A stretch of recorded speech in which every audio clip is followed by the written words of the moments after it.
I think we may have the settings. Oh, no, it's not. I was just seeing if you could join with your cameras and microphones.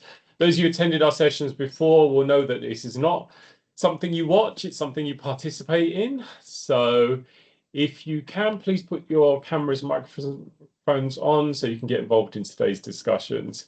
We'll be starting in a couple of minutes, just giving everybody an opportunity to join the session. And while we're waiting, what I'd like you all to do, if you could, look outside your window and let us know how the weather's looking outside your window. So if you could just drop in the chat who you are, where you're from, and what's happening outside your window right now. Opportunity for us to get to know each other a little bit before we start the discussion.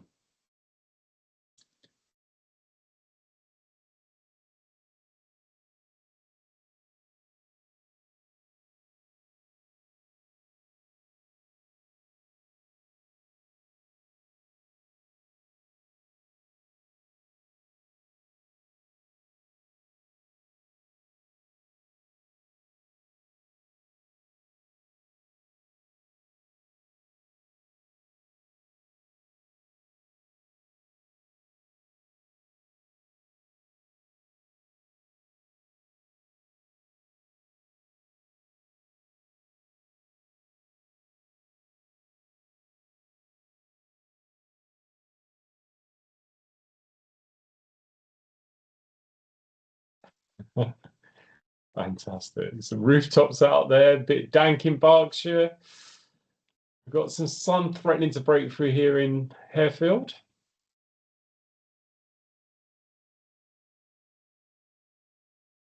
Okay.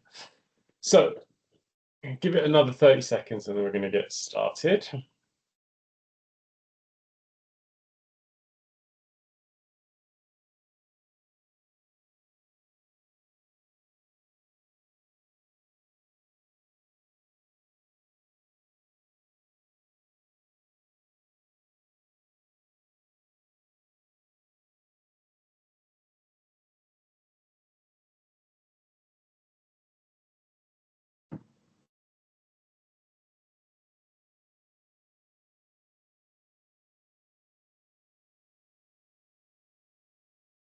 Bear with me, everybody. I'm just having some technical problems getting my slides to share.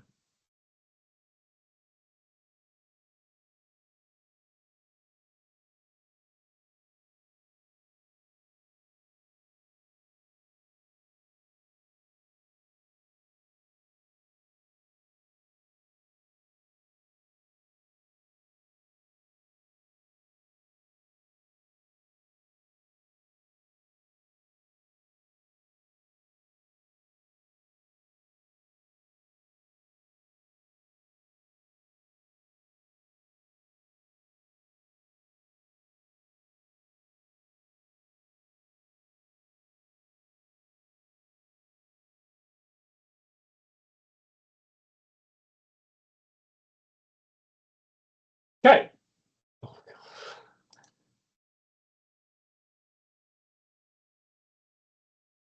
Thank you, Jane. I appreciate that.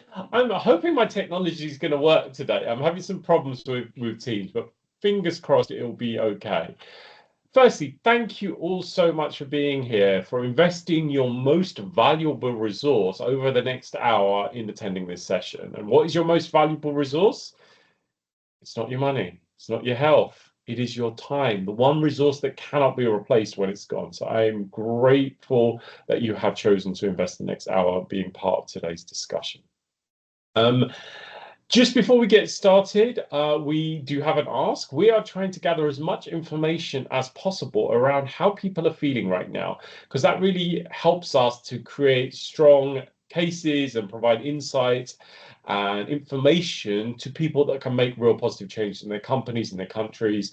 There's also the opportunity to be involved in our giveaway and win some prizes. So it's 10 minutes of your time, but as you help us to understand how you're feeling, it gives us an opportunity to assess how the collective is feeling, particularly at this crazy time right now where it feels like we're definitely in a very twisted episode of Black Mirror. So it's really good to get a sense of how people are doing and how people are feeling. So welcome to this session. I'm very happy and proud to be hosting this session because this is where we are going to be announcing our theme for Stress Awareness Month 2026, a campaign we've been running for now more than 2 decades. And we are announcing the theme, and the theme is there in front of you on the screen. It's Be the Change. How can we be part of the process of change rather than waiting for someone else to fix it? So we're going to be sharing some ideas and have some discussion around that in today's conversation. With that in mind, let's kind of get a sense of how are you doing? How many of you feel that recent events have had an impact on your mental well-being? I'm not going to talk about which event because it's just too many. It feels like every day you wake up and something else crazy is happening in the world. Donald Trump's invading another country. Something else has happened. Someone said this or done that. It just goes on. And that's just the last couple of weeks. I think really for most of us, this started around COVID. And since then, it just feels like the plot line is getting sicker and more twisted. So it's inevitable that the experiences that we are having on a day-to-day basis are going to start to impact our mental and emotional well-being. Even if everything in your life is perfect, work perfect, your family's perfect, there's just things happening in the world around us that inevitably are going to seep through and filter into our experience. How many would agree with that, by the way? That the things happening in the world at large eventually start to have an impact on you? Okay, some of you. Okay, great.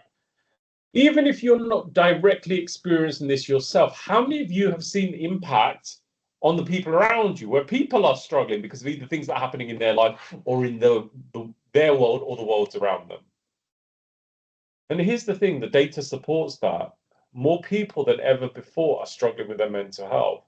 There are certain at-risk demographics, particularly 15 to 29-year-olds, where since 2019 in the UK alone, according to NHS data, not ours, there's been a 36% increase in youth struggling with mental health conditions. It went from, I think it was like 18.5% to something, if I remember the number correctly, it's 25.8. So it's there or thereabouts. So let's just say 18% to 25%. That's a 36% increase in young people struggling with their mental health. That's just one demographic. We've seen suicide figures in England, Scotland, Wales go up over the last 3-4 years. So yes, people are being impacted, but it's not just the data. Are you noticing and observing that?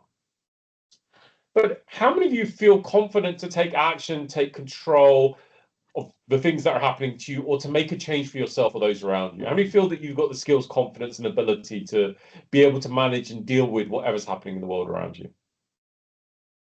Okay.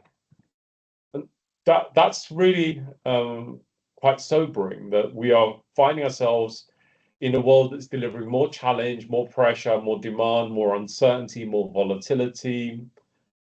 And yet many of us don't feel equipped to cope with this. And I'm not here to give you the top 10 things to deal with the stress of the world we find ourselves in today. That would be short-lived. Because actually, if we stopped right now and I asked you what are 10 things you could do to improve your resilience and better equip you to cope with stress and improve your mental health, we come up with 1,000 different responses. You don't need more information. What we need is to be able to remove the barriers to taking action against the things that we already know. And this isn't about gathering more information and for me to share more content. This is about tackling the context of how we arrived in this position and why we are not able to take the simplest of actions that bring about the most benefit. So that's what we're really going to be getting into today. Before we do that, and there's going to be lots and lots of opportunities for you to share, just want to remind you this session will be recorded. That's because we had several hundred people that signed up to be here. At the moment, we've only got 60 people that are actually in attendance. So there'll be lots of people who are watching it as a catch-up, and usually we end up with a few thousand people that watch it as a recording. So that will be available to you and for you to share to your friends, family, colleagues, anyone you feel might benefit from watching this. Who are we? How many of you are attending one of our webinars for the very first time? Amazing, welcome. For those of you that are here for the first time, thank you for being here. You're most welcome, and we hope that you can join future sessions. We've been doing these free of charge every month for a very long time now, and we really can only continue to do this because people keep showing up. And as I said, it can vary from a few hundred to a few thousand. But thank you for your time, energy, and commitment. How many of you have attended some of our sessions before, attended some of these webinars before? Amazing. For those of you who've got your hand up now, we're very grateful for you to keep coming back. So that's wonderful. Stress Management Society is an international non-profit organization I set up 23 years ago now, following a first-hand experience that I had that led to a breakdown and an attempted suicide. And since then, since 2003, we've been here campaigning, raising awareness, and providing as much support, guidance, and information we can to people that are struggling, to give them the tools to be able to build their resilience and to cope with the ever-increasing challenging demands of the world we find ourselves in. We are a small organization, but we've been able to make a difference, and part of that difference is you guys turning up and taking away what you are exposed to and what you learn and discuss in these sessions, and using that to support others. So today's session, just before that, on that front, we have no external funding. We are only able to continue doing what we're doing because we get the support from people such as yourselves that attend these sessions, are able to make small donations. So anything that you can do to provide any kind of support, particularly at the moment, we're preparing for Stress Awareness Month. The more support we have, the more people we can reach. So this information will come out to you in an email following the session, but if you're able to support us, that will be gratefully received. What today is, it's not a webinar. It is not a presentation. I appreciate it's called a webinar, but it's actually not really a webinar. It's a workshop. It's an opportunity for us, all 60 odd of us that is here today, to have an open conversation. It's an interactive session. I am here to support you and to facilitate, not to teach. This is your session as much as it is mine. Because we've got quite a few of us here, if you want to share something, just stick your hand up, and you can then jump onto your mic. We do ask for shares to come in through the mic. If you put comments in the chat, sometimes it gets busy and a lot of those comments get missed. So feel free to jump onto the mic to share your thoughts. But I want to hear from you. This will be a very short session if you don't get involved, because there's not a lot of content, there's a lot of context. So I want to hear your questions. I want you to share your experiences. I want you to disagree with me, seek clarification, tell me to slow down, whatever you need at any point. I'm here to serve and support you, but it's not just me. I have my fantastic colleague, Emma. Emma, give us a wave, please. Emma's here to support me. She's my co-pilot, so she'll be able to answer and respond to any questions in the chat or provide you any support you need. Do you want to just introduce yourself briefly, Emma, and what you'd like to achieve from today's session? Oh, we can't hear you.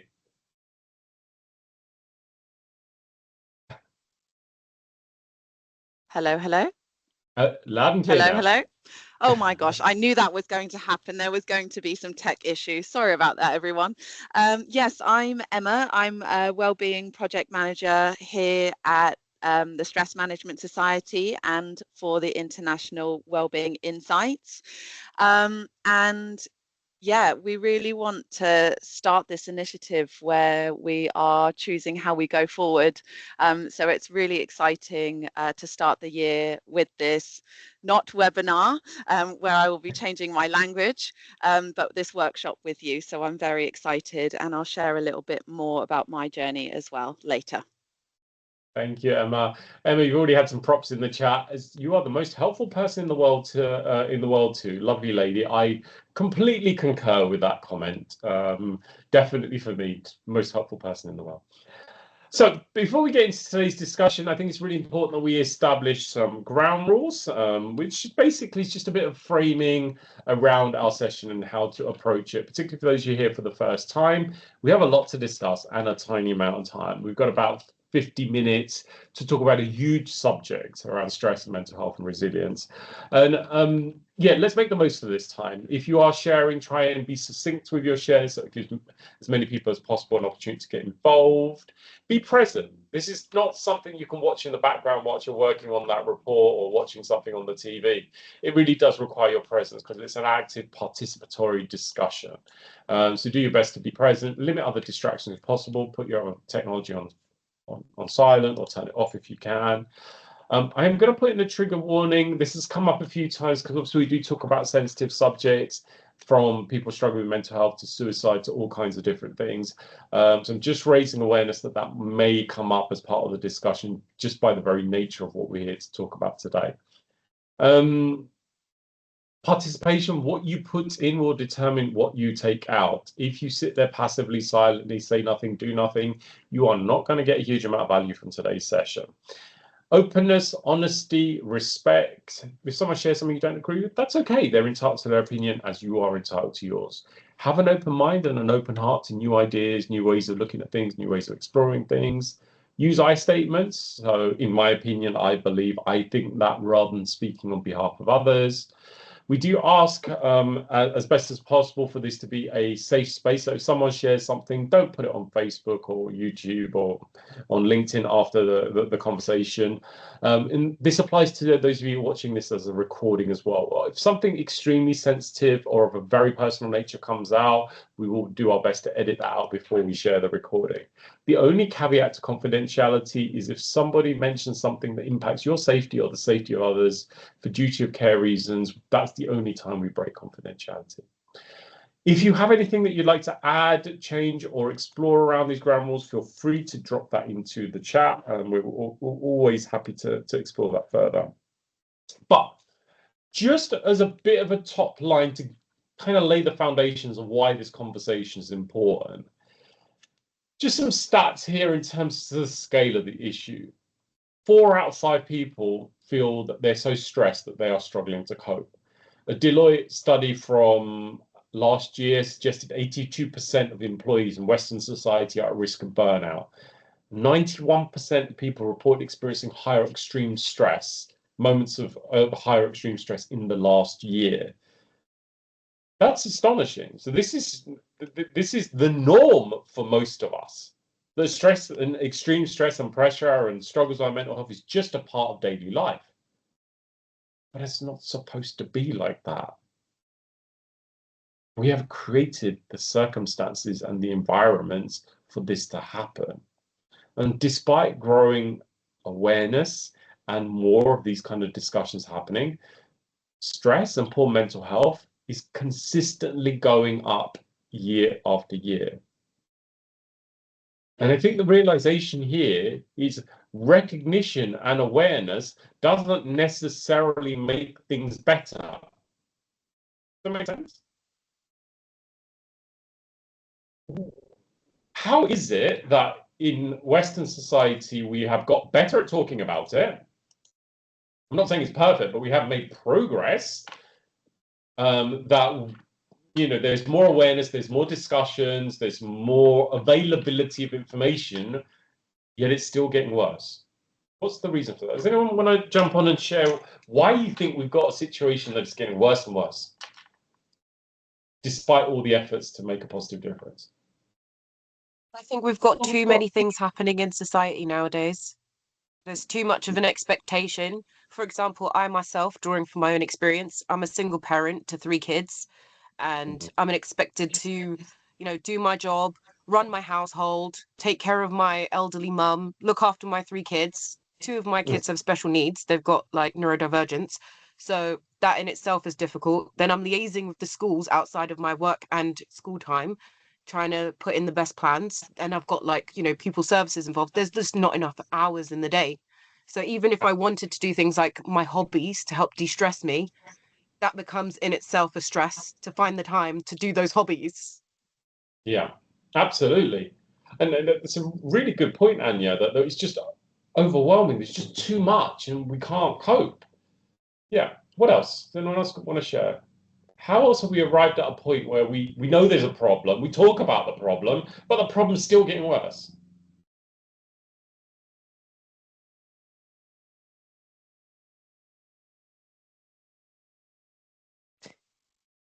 I think there's still a judgment that happens when you say, or you're afraid that there'll be a judgment. So we can talk about it, but then because social media is what it is, people can jump all over you in a negative way, which then increases it. Okay, so you're struggling, but there still could be a negative reaction or a consequence to you sharing, Mary. Have I understood that correctly? Yeah. Yeah. Perfect. Yeah, no, thank you. And you're right. And a lot of people self-censor because they're worried about saying something that doesn't align with the mainstream narrative, or that may have a social objection, not because it's wrong, but because people have a negative reaction. In the same way, something we were talking about in a meeting I had earlier today with some of our wonderful mental health champions, when people start crying, right? Like if we're in this meeting and there's 65 of us here right now, and I'm talking to Mary, and let's say Mary starts crying. What is the reaction from the rest of the group if someone within our discussion starts crying? How are we likely to react and respond to that?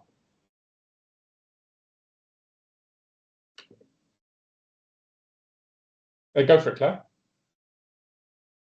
It's like you care, don't you? You feel like you want to empathize with that person, give them support. Yeah, but practically, what are we likely to do?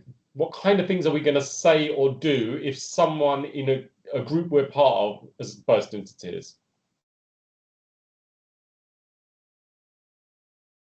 I was going to say stay silent. I think a lot of people would stay silent. Yeah, absolutely. Some people don't know what to do, so they do nothing, Jane. Yeah, not wanting to, but not knowing what to do, especially when you're in a video call. It's different if you're together because you could maybe take that person away and talk to them. But yeah, I would say stay silent.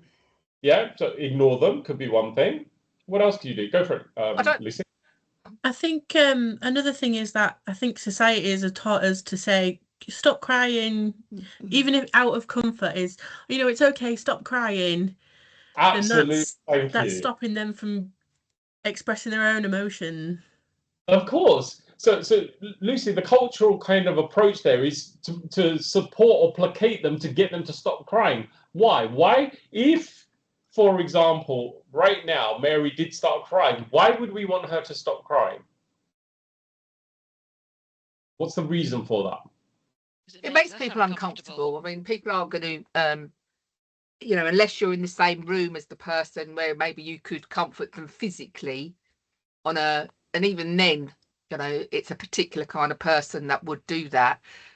It just makes people uncomfortable and not to know what to say, not to know what to do. And, and unless you've been there, sometimes 100%. It's more of a case of not relating either. And it's like, what are they crying about? Well, can't be that bad. Like, blah, blah, blah, that kind of thing. Leah, if I pronounce that correctly, you're absolutely right. We don't want Mary to stop crying for her benefit. We want her to stop crying for our benefit because you're making us feel uncomfortable. Absolutely. And this is part of the problem. When someone is struggling, we want them not to struggle, not because it's in their best interest, but because it's making the rest of us feel uncomfortable. The same is true when someone's struggling with depression or anxiety or whatever. Don't feel that way because I don't know how to deal with it, rather than how can I best support you? And in that situation, what if, and sorry, Mary, I'm still using you as an example. What if Mary had been holding that emotion for the last 20 years because something traumatic happened a long time ago and she never had the chance to express herself? And all of a sudden, we've arrived at a moment where she feels safe or able to express that emotion. And the first reaction she gets is to shut it down. What she shared there is something that's crucial for us to take on board. Even when we have better awareness and people are encouraged to open up, if there is a negative reaction, and often because we don't know how to deal with it, that actually is in making the problem worse, not better. Does that make sense? So just wanted to, sorry, there was a couple of you who had your hands up. I think, was it? I can't remember because you put your hands down. So if you had your hands up, feel free to jump in. I think, Claire, I saw your hand up first, and there was a couple of other of you that had your hands up. So, Claire, did you have something that you wanted to share? Yeah, the conversation's moved on, but I was just going to say that it's the challenge of I think a lot of the external presentation of you have to just get through it, and everybody looks, or it feels like everybody's doing better than you. Everybody's coping because of the way they present in social media, because of the way they present at work, or you have to, you can't sort of break down because you're overwhelmed at work because the tasks still have to get done. And if you step away from it, then you're going to be even more stressed because more time has gone by and they're still not done. So it's just that kind of blinkers on, get your head down and get through it without actually thinking this is more detrimental in the long term. Absolutely. And this whole conversation today about being the change is not doing what everybody else is doing, because that's not helping. It's actually making things worse. How can we show up in a different way where we are being part of the solution rather than inadvertently becoming part of the problem? Lucy, I know you've got your hand up. I'm going to come to you in just a second. Anya, I saw your hand up before that. So Anya, you've got something to ask or share? Yeah, just what I wanted to say was I think the absolute worst response in that scenario, if somebody starts crying, is when you say, do you want a minute to compose yourself? Because that's saying we're all uncomfortable. For you to be taken seriously and to engage in the conversation, you need to present yourself in a way we can accept you, which really, if somebody is having a call for help and they break down because they can no longer hold it, that is the worst response, because you're saying actually nobody wants to hear it right now. Absolutely. And actually, even something as simple, which could, on the face of it, seem like being very supportive. Oh, would you like a tissue? Which is, stop crying, here's a tissue, dry your tears. Do you want a hug? Let me support you to feel better. Rather than telling people, what about asking, what do you need? How can I support you? And actually encouraging and supporting them being able to express themselves in a safe way. Lucy, go for it.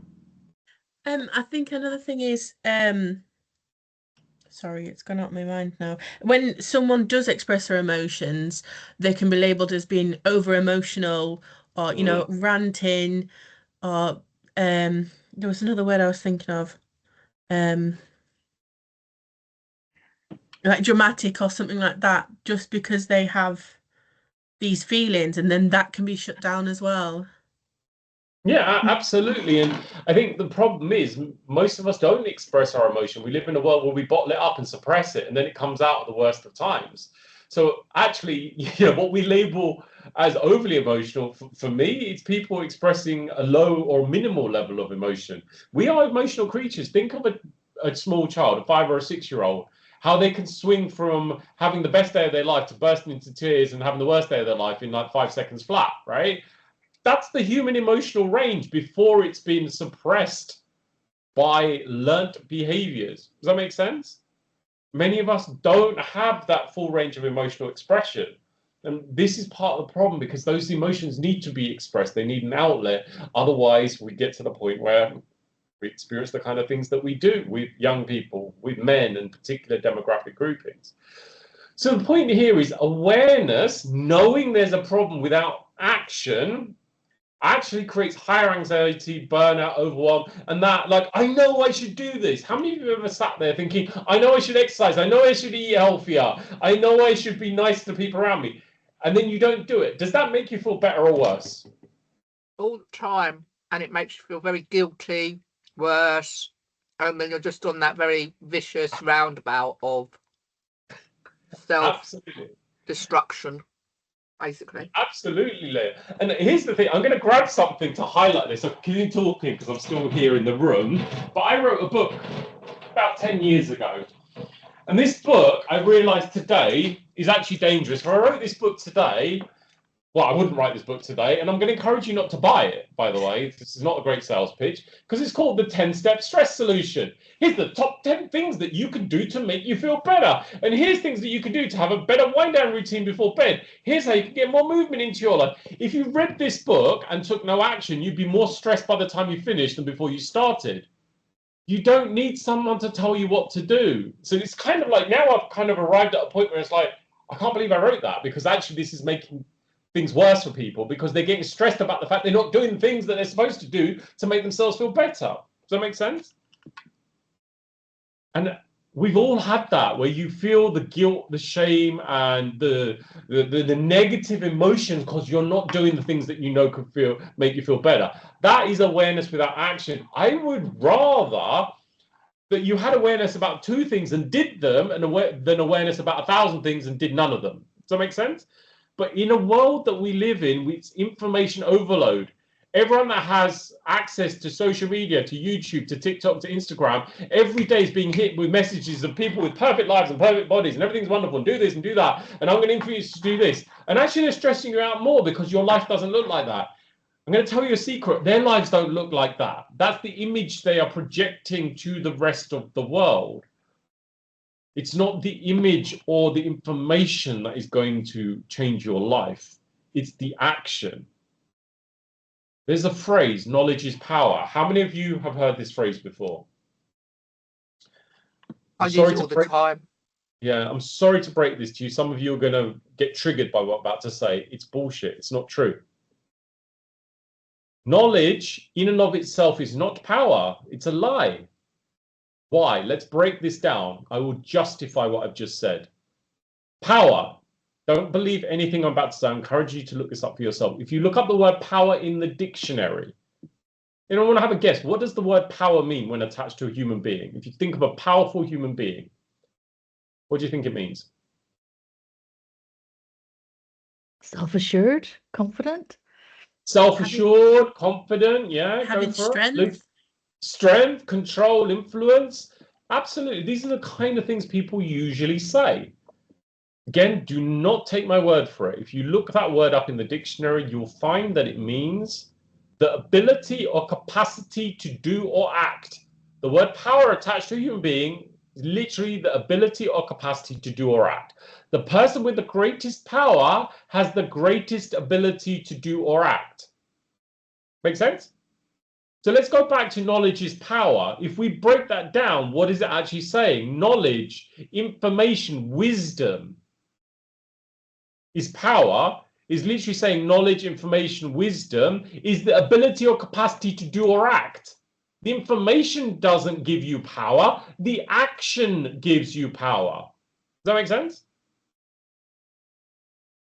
But we've missed that step in modern society. Everybody knows everything, but nobody does anything. What I'm here to say to you is if you want to be the change comes from action, not information. The information might help you to take the right action, but you still need to do something. And you need to do something. Not your family, not HR, not the politicians or the governments or the doctors or the health service. There might be people out there to help and support you to take the right action, but this comes from you. And if each of us took these steps, collectively we start to change the world one step at a time. Does that make sense? Go for it, Jane. Hiya. Yeah, you just touched on something that I was going to say, and I saw one of the comments in the chat. It's really important that people allow you to do that, though. And I was going to say this about work. Someone else, I think it was another Jane, made a comment about the support coming from work. And I'm lucky now. I've recently changed jobs and I work for a company. I'm a community manager, so I am one of them that look after the well-being of the team. And they're really good. The company are really good at making sure everyone's okay. We have regular check-ins, but it's them allowing you to be able to make these changes, because I've worked for lots of companies, as I'm sure many other people have, where they just see it as a thing. You know, it's a tick box and all of that. It's like friends, it's like family. People are responsible for their own actions, but other people, companies, outside need to allow you and support you to do it, because it's really hard. I mean, I'm sure we've all been there where we've had to make changes, and it's scary. It's really scary. When you've got the support of someone or your company, it's a completely different experience. Completely different. You're absolutely right. And a lot of people don't feel supported. They don't feel like they've got someone to turn to. And this comes back to this whole point. It's not about pumping out more information. You know, Nike, other trainer brands are available. Their slogan isn't just know it, because that wouldn't make sense, right? Like, you've got to do it. And if nothing else, the main thing I want you to take away from this discussion is action is worth way more than all the words that you can think of. Words are useful, but they don't amount to anything unless you do something with those words, those thoughts, that information. And this is where we are able to build higher confidence, better coping, more relief, but also, more importantly, we tackle the guilt, shame, and stigma that still hangs over this subject. Even now in 2026, there is still a huge amount of guilt, shame, and stigma around mental health. And just as I'm picking up on David's comment in the chat, and I so wholeheartedly agree with you, the knowledge, the information gives you the potential to act or do in a way that brings about a positive change or a change full stop. So it is definitely the knowledge, information gives you the potential for power. I very much subscribe to that. So that's great. And why do small actions, and it doesn't need to be huge actions, it's regular, consistent actions are what bring about long-term benefit. You know, it could be like, oh, I need to improve my health, I need to be fitter. And then from the couch, getting up and trying to go for a 20-mile run. That's fundamentally setting yourself up for failure.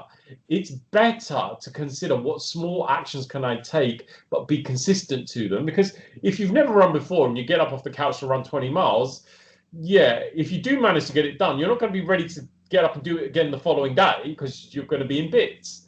And this is the point. For me, it's far better and far more sustainable to get up and, you know, walk a mile tomorrow and the next day walk another mile and slowly build it up, because then there's that sense of control, but also I'm able to build my capacity over time. So it gives us that kind of a sense of control. It builds our confidence. It helps us to stay consistent, and where we start to form habits, because a lot of us do have many habits, but many of them don't serve us. I'm not going to ask for a show of hands, but how many of you spent way too much time doom scrolling on whatever is your social media drug of choice? How many of you have spent too much time, you know, injecting Netflix, Disney straight into your eyeballs, or whatever other streaming channels that you choose to consume? You're just pumping yourself with something that is scratching an itch, but actually is feeding an addiction. How many of you get home for a day, a long, stressful, tiring day, and you're stressed and tired, you say to yourself, I need blank to make me feel better. And that could be food and ordering the Uber Eats, it could be a glass of wine, it could be chocolate, it could be whatever. People turn to all kinds of things, but most of us in Western society are dopamine addicts. We get the dopamine hit in different ways, but the point is that we've developed habits to cope with life that are very slowly destroying our mental, physical, and emotional well-being. Does that make sense? You know, I'd like to think that we're all aware enough to know that these habits are not uplifting us. They're not improving our health. They're not improving our well-being, yet we still do them anyway. That's basically the definition of an addiction. Part of this whole process of change is breaking the addiction. We're not doing things from a place of compulsion. If you're relaxing on the weekend and you watch some Netflix or you eat some chocolate pudding or whatever, and you're doing that out of choice, that's one thing. But doing it to self-medicate or to use as an emotional crutch to cope with the challenges of life, that in itself is, you know, we're consciously making decisions to feed that addiction. And absolutely, Anya, as you're saying, that you might plaster the cracks and escape for the moment, but not only you're not fixing the problem, the crack is getting bigger. So part of this is like, how can we start to develop the habits that serve us, then default to the habits that are destroying us, not just individually, but collectively. And we are now setting templates of behavior for our children and the youth of today that look at the behaviors around them and they see the adults on their phones, and now they're doing that from a very young age. And some people were shocked when the government were talking in Britain. They've already done this in other countries. Were shocked when they heard about banning social media for under 16s. I'm actually wholeheartedly an advocate for that. Surprising, I don't very rarely agree with what comes out from the government. Why am I in agreement with that? I've seen the data in terms of youth suicide is at a level we've never seen before in recorded human history. And social media is very much a part of that. Children are supposed to be out playing and enjoying their childhood, not looking at a screen, being indoctrinated by someone else's beliefs. Part of this is being the change for ourselves, but know that when you live the change, you're able to exemplify for others. Does that make sense? Don't tell people what to, show them. Be the example. And I'm not perfect, but actually a lot of the things that I've been doing, I take the responsibility of knowing that if I do things correctly because of the position I have, that people will observe my behaviors, and hopefully that will inspire them to do better as well. So how can you be the source of inspiration in your family, in your community, in your neighborhood? And with that, I wanted to bring in my wonderful co-pilot, Emma, and she's going to share her story about her experience with this process of change and what she can and can't control. So, Emma, go for it. First off, can you hear me? Loud and clear. Yes. Okay, good. Right. So when I was asked to do this, this experience came to mind as it was quite a profound moment for me, and I wanted to share it as it was the start of me consciously taking control, and now it also influences how I live with stress now and choose how to move forward. So a few years ago, when everything shut down and we were isolated, I really didn't look after myself. I let the situation and my anxiety absolutely consume me. And without realizing it, the way I was feeling started to affect the people around me. And eventually I reached a point where enough was enough. I could not control what was happening outside, but I knew I needed to take back control of what I could.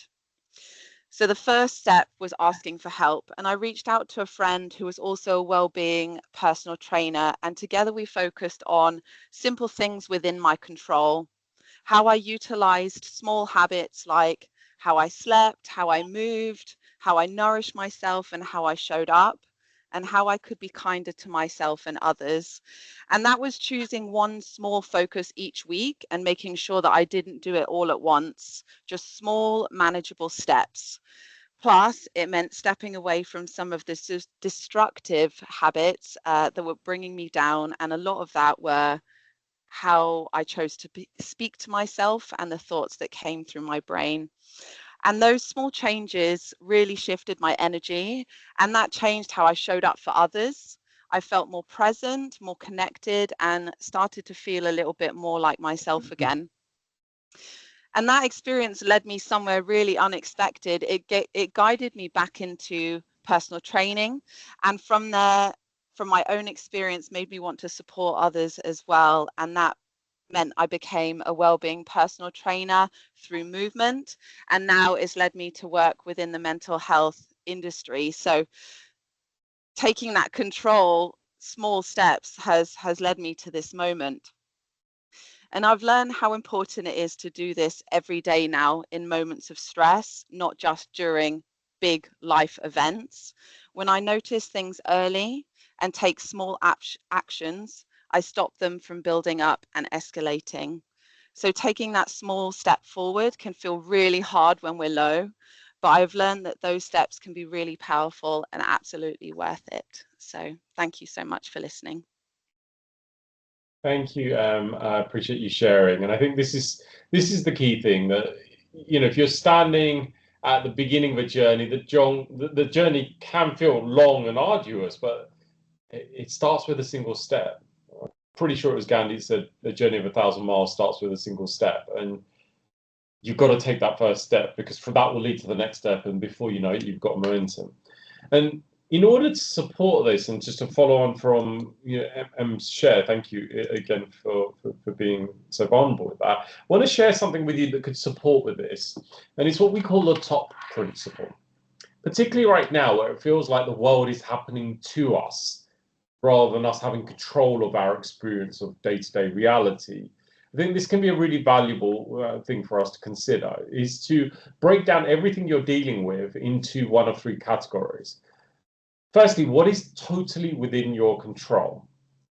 What is outside of your control? And what do you have partial control over? So stress grows when we focus on what we can't control, the things that are outside our control. And that's why we get stressed, because there's nothing I can do about this.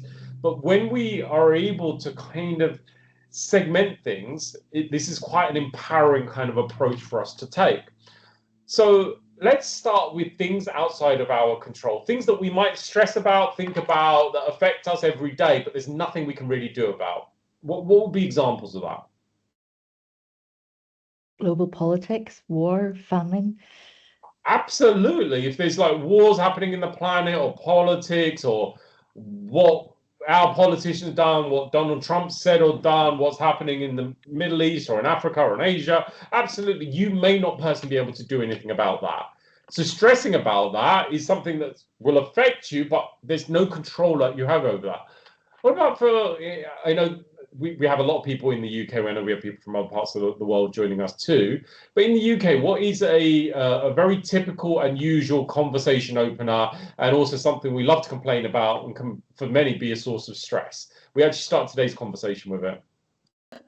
The weather, absolutely. Weather is outside your control. How you choose to react and respond to the weather is perfectly in your control. And some of you are putting in, it makes the trees grow, it fills the reservoirs. If you live in England, you know, one of the reasons we have such a green and beautiful country is because it rains a lot. If it was always sunny, and for those of you who remember heat waves that we've had over the years, everything dies and is brown, and it's not the green and beautiful land that we know. So yes, the weather is outside your control, but you still do have a choice. If you don't like the weather here, you can move. That's a choice. If you find your work is stressful and you think it's outside your control, it's not. You could leave. You might not like the choice, but it's not an absence of choice. Does that make sense? No choice and you know, choices that we don't like or unfavorable choices are two totally different things. And I think part of the whole taking back control is I do have a choice, but it's not a choice I choose to take, because there are consequences to that choice. But even like, for example, the Viktor Frankl example is perfect. You're chained to a post by a cannibal that's about to eat you. You have no control over escaping because you're chained up, but you have a control in terms of how your mind is going to choose to react and respond to that. So what I'm saying is, yes, there are a lot of things that are outside of our control. What's totally within your control? So if we just summarize, so outside of control, things you can't change directly, other people's behaviors, past events, organizational decisions, wider uncertainty, the weather, etc.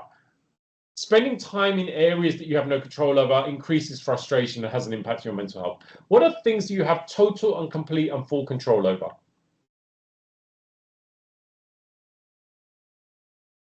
Absolutely. Thank you, Shania. How you think, how you feel, how you react, what your actions, your own actions, what you consume, what you read, what you fill your mind with, what you choose to believe. Some people, well, I don't have full control over that. Well, okay, like, you know, maybe you can't eat steak and caviar every day, but you do have a choice on whether I choose to eat junk food or vegetable. Does that make sense? Like, there's always some kind of choice in terms of what I'm consuming. You have a choice on what you put into your mind. I have taken control back of what goes into my mind because I don't read the news. I don't, you know, read papers. I don't watch Sky or BBC because I don't need that information going into my mind. That doesn't serve me. If there's something I need to know, that information will find itself to me. Asking for help and support, totally within your control. I'm not saying people react and respond in the way you'd like, but you can ask the questions. Choosing the next step on how you build your resilience. These are things that are within your control. And then things that are partially within your control is something that sits in between the two. Something we may not fully control the outcome ourselves. The outcome of this session, what happens that, you know, in this hour we have together is not fully in my control. Even if I show up in the best possible way, I can only influence the outcome because it's a collaborative process. How we communicate when there are others involved. If anything that involves people coming together to influence an outcome, whether it be a meeting, you know, a family setting, you know, something in your community, that's obviously things that you only have partial control over. And one of the things I'm going to offer, the serenity prayer, relatively well known, which is grant me the serenity to accept the things I cannot change, the courage to change the things I can, and the wisdom to know the difference. This is not about us not changing things, but knowing when we can step into creating positive change and when things are outside our control, we can only focus on how we choose to react and respond. And as a way to launch our Stress Awareness Month campaign, or Be the Change, this is the first thing we're going to be able to do, is to really understand what change means. Because if you want to change global politics, etc., great, that's a great aspiration. But is investing all your time and energy going to be able to make a difference? Or could you invest your time and energy in a slightly different way that is better for you and better to the collective? I'm not saying that we shouldn't aspire to do those things, but I'm asking you to consider, what do you have the capacity or ability to be able to influence and to create positive change? because otherwise you could be running on a treadmill and not getting anywhere very fast. Does that make sense? How many of you have ever had experiences like that, by the way, where you've tried to create change, and the more effort and the more energy you put into it, the further you seem to be getting away from that goal? Has anyone ever had experiences like that? See a few of you putting your hands up. And this is, again, where this can be a really kind of useful way to redress the balance. So what we're going to ask you to do, this is your takeaway from this session, is ask yourself, what are the things that right now are impacting your life, that are impacting your stress and impacting your mental health? Are these things in your control? Are they outside your control, or are there other people involved? And what 3 actions could you take to support yourself this week in addressing the things you have control over, to reaching out to the people that you have partial control, or being able to let go, or to not allow yourself to be overwhelmed by the things you have no control over anyway? Like if it's the weather, for example, there's nothing you can do about that unless you're going to leave the country, right? So what can we do just to make peace with the fact that this has happened? There's nothing I can do. So that's your takeaway from this session. And we have a very short amount of time left. So what I want to do is just to share some top line things around the campaign. Our resources are now live. Now, Stress Awareness Month isn't till April, but April's where we're going to be really starting to reach out and making a difference. So this is where you can start thinking about this ahead of time. Small actions, big impact. Let's start literally a tidal wave of change. Because when you touch someone, when you reach out to someone, when you check in with someone, when you offer someone a shoulder or an ear, or you step up and do something yourself, you might inspire others. Small steps matter, because if every single person took one single step, we as a collective would be so much further forward. We can make change happen, and we shouldn't be waiting for someone else to come and fix it. There is no one coming to save the day. No superhero, no messiah. This is on us. We are the ones we've been waiting for. And that's really what we want to be able to deliver in this campaign. It's the person you've been waiting for to save the day was looking back at you in the mirror every single day of your life. So this is really where we're asking you to get involved with the movement. Check out the page. Our wonderful colleague Judy, she's not here today, but she's done a lot of hard work to create the resources on our website. You can reach out to her if you want an information pack. Her email is on the screen, and Emma will drop it into the chat as well. She would love to have a conversation with you, and also it's supporting her, because the more people are reaching out, the more she's going to realize what she's doing is making a big difference. So drop her a message and ask her how you can get involved with the Be the Change movement. So as I said, that starts in April, but there's a lot we can do to raise awareness about this and introduce it into our workplaces, into our colleagues, into our communities. There is a wonderful purple paper that's been put together. Purple papers, if you've never heard of one, it's our tongue-in-cheek equivalent of a white paper. So it's like a little document with more information about this campaign and everything we've shared today, a lot more information on how we can be the change, how we can be the examples, the leaders to show what is possible. So that link has also just gone into the chat. For those of you who'd like to take the journey further, we have our Mental Health Champions program coming up in a couple of weeks' time. This is our landmark program. It's essentially something we've now got champions in pretty much every corner of the world. It's essentially designed to equip you with the skills, confidence, and tools to be that source of support. We have a few places left. There is a 50% discount as well for any of you that want to book as a result of attending our webinar. It's a 10-hour training program. It's 4 2.5-hour sessions, and it leads to you being a recognized and accredited mental health champion. If you'd like more information on that, there's a link in the chat that Emma's about to drop in, but also this will be in the follow-up email where you can find more information on the program. You can also reach out to Emma. She's put her email in the chat as well if you'd like to explore that further. And we have our next webinar that that right? That was that. I think that was a typo. But we do have our next webinar coming up in February. Dates to follow. Sorry, there's a bit of a typo there, but all is good. So we'll put that on an email to you as well, so you can join us in February. So I'm assuming that's the 25th of February. And that's continuing the theme of how we can beat the change. Just a reminder of the survey for those who weren't here at the beginning. Your feedback really helps because we really want to have a clear and compelling picture of where we are right now. And we can use this to really bring about positive, inspiring change to all the people that we are connected to. So if you could take a few minutes to complete the survey, that your feedback is really valuable. If you like the session, give us a review. It helps more people find us. So we're doing this because we care, not because we get paid for it. But as I said, like your feedback is really helping us to reach more people. And if any of you are struggling yourselves with mental health and you need support, there are some resources there on the screen. But also feel free to reach out to us directly if you need help identifying and connecting with the resources that could support you. Okay, I always like to leave a little bit of time at the end of the session to have a bit more of an open discussion. So any thoughts, feelings, questions, anything else you want to discuss or share, Emma and myself are happy to hang out for the next 10 minutes or so to have those ongoing discussions. So it's opening up to you. What would you like to share? What's your takeaways? What are you going to do? What action are you going to take as a result of today's change? How are you going to be the change? And anything else that you'd like to discuss, share, explore, or ask, now is your chance to do so.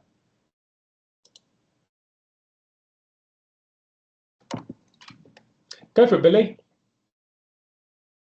Yeah, I wasn't going to ask, but I will. Thank you. I'm totally on board with like the little steps, little baby steps to move in the right direction. I'm totally on board with that and totally agree with it. However, I've suffered with depression myself. And, you know, mental health can be like that. You know, we're not always up. I think that'd be silly to think that we always are. But having gone through it myself and got to a point again where I was really down, I knew I should take little steps. And I knew what some of those things could be for me, you know, knowledge and all that malarkey. But I didn't take them and I didn't want to. And that was compounding my feelings of being stressed because I weren't taking the steps that I knew I could have, and I weren't doing the things that people were suggesting to me, which could have helped, which added to my stress. It was like a vicious circle. So I guess what my question is, I'm waffling now, is it okay to have a period of time where, you know, doing nothing is also okay, rather than sort of feeling pressured to have to do something? Because as I say, for me, it very much compounded my stress. So is that kind of okay to have a period of, right, I know what I need to do, but right now I've not got it in me to do it. Is that okay just to sit with that for a while? You know, Billy, I love that. It's such a powerful question. Doing nothing sometimes is doing something. Does that make sense? That actually giving yourself permission that I'm actually now going to just give myself a bit of breathing space. I'm going to take an hour and go and sit under a tree in a park. I'm going to go for a walk. That, what could be perceived as a lack of action, is an action. Does that make sense? So you might remember when I was talking about the book and I was like, why I wouldn't write this book today, because I'm telling people what to do to deal with their stress. Sometimes the worst thing that you can do when someone is struggling is give them a list of things to do when they're feeling overwhelmed. It's like, now you're asking me to do more things? I can't cope with all the stuff I'm dealing with right now. So you're right. But I think this is where we reframe what is an action. An action isn't a to-do list. It's not like, oh, I've got to do all the things that the influencers on YouTube and TikTok are telling me to do. But what do I need right now? And taking action against what you need rather than what someone is telling you you need. And this is where most of us don't trust ourselves enough to do that. But we will defer judgment about what's best for us to our doctor, our family, our parents, or HR, or whatever else, rather than listening to our own innate wisdom. And as we increase self-awareness, you yourself are going to get a sense of, actually right now, I just need a timeout. I just need a bit of space for myself. And the moment you do that, your action is aligned with what you need rather than what you think you want. Does that make sense? Totally. And maybe I've missed it along the way in like the journey of life, but sometimes you don't hear from someone. Don't do anything, mate. Just don't worry about doing nothing. That's good. You're okay to do that. Because people, I know we said at the very beginning about people maybe saying stuff because it might be making them feel uncomfortable, you know, the crying and whatever. But sometimes it's just a lack of education on their part. They might have really well meaning, but they don't know how to articulate what to say to help. But I never hear, don't do anything. There's always a pressure to do something. Absolutely. Yeah, maybe it'd be nice to hear a little bit more of, you don't have to do anything right now, because I don't ever really think I hear that. And this is where, Billy, where we get to the point where rather than telling people what to do, we ask them, what do you need? How can I support you? I'm not here to give you the answers, but I'm here to help you to find the answer. I think there's also something to bear in mind. Doing nothing means different things to different people. If I say to one person, do nothing, they're just going to sit in the chair and contemplate life. Another person will turn on Netflix because I'm not doing anything. You're doing something. Yeah. You're distracting yourself. You know, drinking a bottle of vodka is doing something, but that's not helping. So part of this is doing nothing is actually creating moments for self-awareness and self-reflection. How could we do that? And if that is like, I just need to get out and get some fresh air, I need to go for a walk to the park, I need to just sit there and just be present to myself or watch my breath or whatever. Again, it's doing something, but doing nothing. Does that make sense? Creating time to be present. But yeah, I like, it's a great question, and it also comes down to interpretation of what doing nothing means, because everyone will respond to that in a different way. But you've raised a really powerful point. Appreciate that. Thanks, mate. Who do we have next? Lucy. Yeah, it was just to carry on, and I know you've just said it. It's doing nothing is very situational. For me, I experienced time where I couldn't get out of bed, and it's the baby steps that you take, even, you know, washing your face or just brushing your teeth or getting a glass of water. You are doing something, you know, listening to your breath for 2 minutes and just counting how many colours there are that you see in the room. That's you doing something. It's building those healthy habits as well. You might think you're not doing anything just because you're not doing what people around you are saying. You know, you might not have become prime minister or whatever, but even getting out of your bed or even sitting up in your bed, that is doing something. 100%. Yeah, absolutely. Thank you, Lucy. Simona. Hello again. Oh, this is just brilliant. Thank you everyone for the shares, and just Neil, this is just amazing. So yeah, just backing up, start with Billy. You are doing something, you're enduring, you're self-aware, you know that you want things changed. So you are doing something because you've obviously got hope. And that I've had to carry that hope a lot in my heart. I've had to stop and do nothing. I've had to take months off work because of stress. I've had to sit in the quiet with my head in my hands, comforting, and sit and just say to myself, this too shall pass. And 100%. The serenity prayer, everything that Lucy said as well, just, you know, back up that, sitting up in your bed, opening the curtains, it's like a tiny step, but for some people it's massive. They might not have opened the curtains for 2 months. So you are doing something. Even sharing is doing something, but it's the small steps. And when it starts to get really hard, it's usually transforming it. That's in my experience. My mental health got so bad last year. It was right at the pinnacle of change. And I've started to nearly completed my training, my goals. But my anxiety was so bad, I had to go on medication. And for years, I was not going to go on it, but I'm in such a better place now. But it took years to get there. But I was doing something. I was enduring it. You know, I didn't, giving up. But even then, it's like, if you do feel like giving up, just need to kind of just keep connecting with people and, asking those questions. So, and it is a lonely journey. But the serenity prayer, just quickly on that, Neil, I say it all the time. Breaking the first bit down at the moment for me. The first bit, grant me the serenity to accept the things. So the serenity around the acceptance is so powerful. Thank you. Leave it there. Thanks. Thanks, Simona. Coming to you, Leah. I just wanted to share quickly that there are, for me, two things that if we lose these two things, we've lost everything. Hope and humor. Hope, the belief that things can get better. That can be a really powerful driving, motivating force.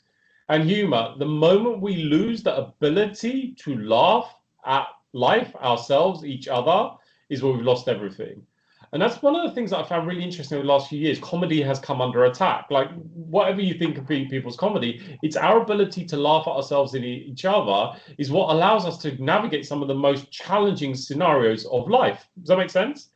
How many of you found that there's times when you're really upset and something happens and it causes a bit of a giggle and it shifts everything?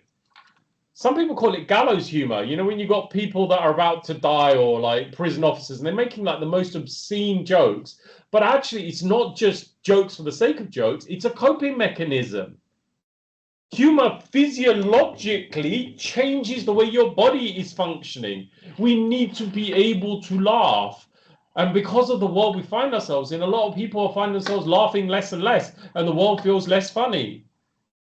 If we lose our ability to laugh, we have lost everything. Comedy for me and humor is something that is the hill that we should all be willing to die on, because the moment we lose that, then what's the point? Does that make sense? So that's something that I think, you know, how do we bring the joy back into life? Leah.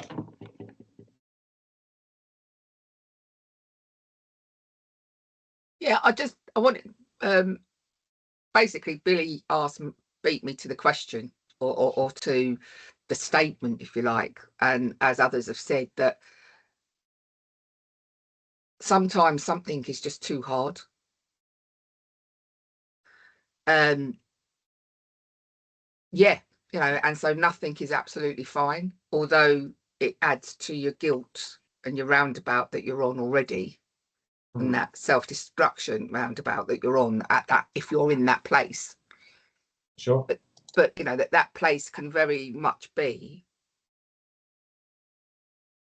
I don't know what to do, or if I do know what to do, really and truly, I just can't do it. And I know people have said, and correctly said, you know, it's about your actions, your thoughts, it's your responsibility. But when you're in a place, and I think some of us have probably been there, which is why we can talk from experience, when you're in a place that even that is too hard, that's it. You can't, and you just got to, you know, fortunately, you know, there's been someone there that's either pulled me out of it or helped pulling me out of it, or I've managed to do it myself as such.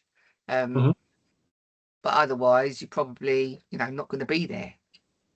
But yeah, sometimes it's just too hard when you're in that place. But yeah, like I said, Billy beat me to it, really. But yeah, that's exactly what I was going to say. Same kind of thing. And I appreciate that when you're in a very difficult place, knowing what to do and how to do it can be very extremely challenging. And even where in those places where we can find someone that we can be open and vulnerable with, and you know, reach your hand out for help and support. Just wanted to check in with you. Is there anything you need help and support with right now? Oh no. Sorry, did I make it sound like I did? No. It's just I have been there as such. Yeah. So that's what I'm saying. For those of us that are on the call that have been there, potentially, they can talk from experience. I'm just talking from experience at the moment. No, but of thank course. you for asking. I appreciate that. And this is where, as I said, like ultimately, the more of us that are showing up in this way and creating the safety for others to do so, the more you'll find that actually just by holding space and asking the right questions and actually making meaningful inquiries about people's welfare and well-being, you could be the difference in their day, their week, or their lives. We literally had a call earlier today. It's just by actually, when you ask the question, how are you? Not doing it as a BS social nicety, but how are you really doing? I care. I want to know how you're doing. You'll see how many people are shocked. They're not expecting that kind of a reaction. They're not expecting you to actually want to know how they are. That in itself is creating the permission, as Leah's saying, that if someone's struggling, it gives them the space, if they wish to, if they choose to, where they can open up. That's one small step that we can all take. If you take nothing else away from this session, every time you bump into someone, you ask them how you are, follow that up with a second question. We tick the social nicety box, but how are you really? How are you really doing? And see how they respond differently the second time around. Wonderful. We have overshot the time we had together by 11 minutes, and I'm really amazed that many of you are still here. So thank you for that. If there are any final questions or comments, feel free to stay on. I do need to officially end the session because we have overshot the time.